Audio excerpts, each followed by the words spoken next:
Hello mga ka-Team Marvels, ito naman po ulit si Kuya Aaron at welcome po sa aming channel. At kung bago ka dito sa aming channel, don't forget to like, subscribe, comment, and click the bell notification button para updated ka sa mga latest naming mga posts.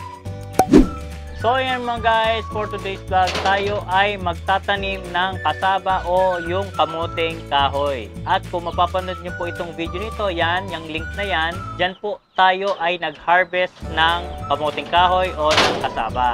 At dahil na-harvest na natin yon, tataniman natin sila ulit ng kasaba para meron tayong aanihin. So tanim lang tayo ng tanim para may aanihin.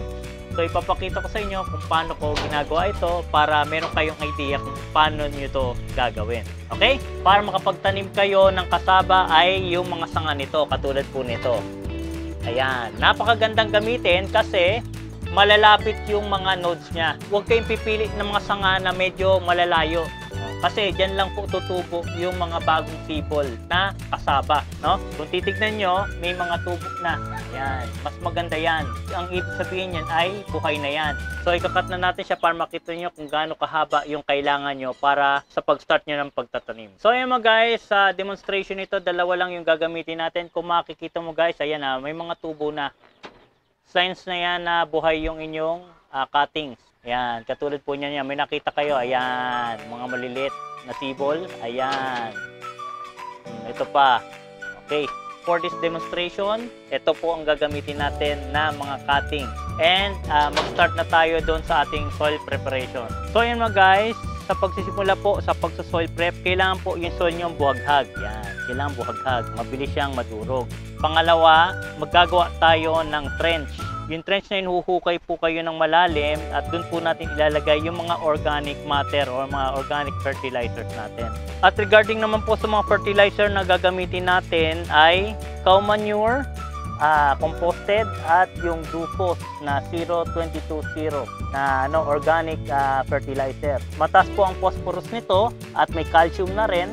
At ilalagay natin siya sa parting ilalim para yung ugat ng ating kasaba pailalim. Hahabulin niya itong mga mga fertilizer natin, itong cow manure tsaka ito. Kasi kung sa ibabaw natin ilalagay, ihalo sa soil, medyo doon siya gagapang, medyo mababaw. Ang kailangan natin pailalim para mas malalaki yung ating bunga. So i-apply na natin ito. So ayan mga guys, ito po yung DuPos. Ang ilalagay po natin is, ibabasal po natin ay 150 grams, no? Na DuPos. Okay? Once na may lagay nyo yung DuPos, ito naman yung susunod, yung cow manure. Kailangan malalim siya dahil para umilalim yung ugat. Kukunin niya yung sustansya dito sa mga inilagay nating mga organic fertilizer. Then after nito, once na may lagay na natin yung mga fertilizer natin, saka mo siya tatabunan. May na kung bato, ayan, bato. Tanggalin niyo yung bato. Ayan, hindi maganda yan. Kailangan buhaghag yung ating soil, no? Ayan.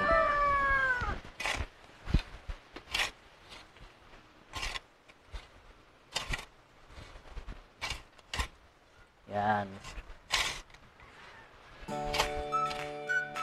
Okay lang yan, may mga ganyan-ganyan kasi mabubulok din mga yan, magiging fertilizer din yan ng ating kasaba. Yan, medyo muulan na mga guys, no? Sisilong muna tayo saglit, then i-proceed tayo sa pagtatanim. Yan. Kailangan nakahil siya mga guys, ha? Nakahil. Yan, may kahoy dito. Yan.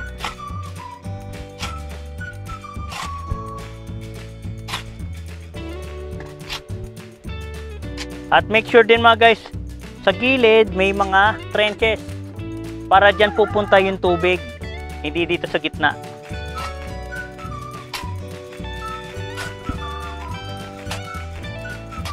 Setup lang po ito sa mga urban gardeners, ha. Hindi po ganito ang setup sa mga farm. Dahil kung maliit ang spasyo nyo, hindi ganitong setup ang gagawin natin. Yan. Okay yan ang may mga damo-damo, no? Yan yung mga dead na mga goto cola. Ayan. So yan mga guys, ito na yung ating hill. Kung makikita mo guys, ayan. Ito na yung ating hill. Diyan natin itatanim yung ating kasaba. So mga guys, ito na yung mga cuttings natin. Okay, mga live cuttings, no? Ang pagtatanim nito is hindi nakatayo, kailangan nakapahalang. Ang spacing dapat niya is 1 meter by 1 meter between rows at between interval, no? Kailangan 1 meter. Pero dahil maliit ang ating espasyo, mga 1 feet lang yung interval nila, no? So dapat nandito yung isa, no? At kung mahaba naman, dito naman sa kabila, nakagano naman siya, 1 meter, 1 by 1 meter. Pero dahil maliit lang ang espasyo, ganun talaga. So guguhit ka lang mga guys, guhit ka lang. Kailangan medyo mababaw-babaw lang ng konti. Yan, no? Okay? Then ilalagay nyo lang yung inyong cutting. At least mga 1 inch. Then sa kanya tatabunan. No?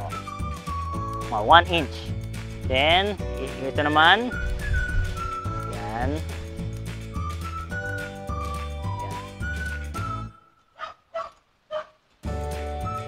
Ilalagay nyo mga 1 inch. Kailangan naka-upright yung mga tutubo. Ayan. Kulang pa.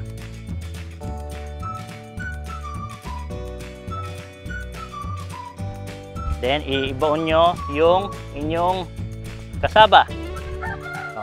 So, ganyan kasimple at ganyan lang po kadali. So, yun mga guys, after nating maitanim, diligan mga guys.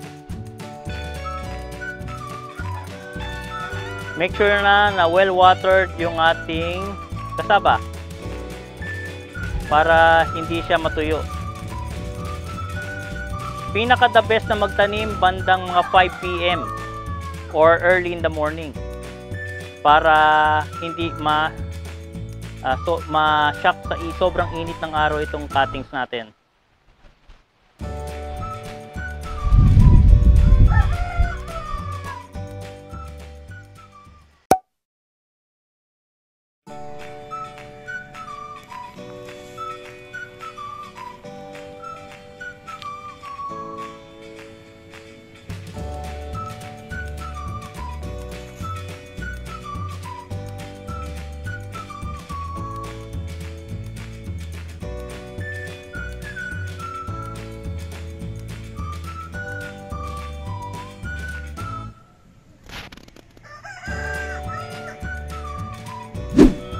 So ayan mga guys, I hope may nakuha kayong sustansya sa video na ito at kung meron kayong napulot kahit papano, pakishare na lang po sa inyong magulang, kapatid, kaibigan, kamag-anak. I-share nyo po yan, baka makatulong po sa kanila. At kung meron din po kayong mga social media, katulad ng Facebook, Twitter at marami pang ibang social media, i-share nyo po ang video na ito. So ayan mga guys, ayan, at nagpapasalamat po ako sa mga loyal Team Arbes subscribers, mga likers, mga dislikers at mga silent viewers na wala pong sawang nanonood po sa aming channel.